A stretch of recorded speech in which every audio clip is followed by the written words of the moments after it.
বরং আপনাকে আমি বানাইছি তামাম বিশ্বের জন্য। অন্য অন্য নবীকে আমি তো একটা গোত্রের জন্য পাঠাইতাম, অন্য নবীকে শুধুমাত্র একটা গোষ্ঠীর জন্য পাঠাইতাম। এক নবী যাওয়ার পরে তার ধর্মকে পরিপূর্ণতা দান করার জন্য আর একটা নবী পাঠানোর প্রয়োজন হইতো।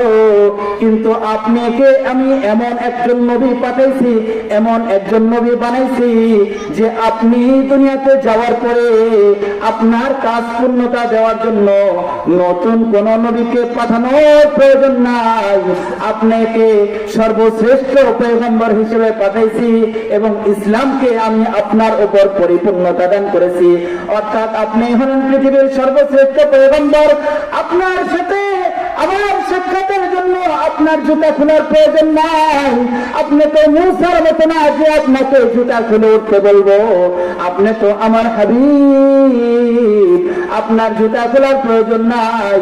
ওগো পয়গম্বর, আপনি শুনে নেন, আপনার জুতার ধুলায় আজকে আমি আল্লাহ রব্বুল আলামিনের আজকে আরো বেশি থেকে বেশি উজ্জ্বল হবে, আরো বেশি থেকে বেশি সম্মানিত হবে।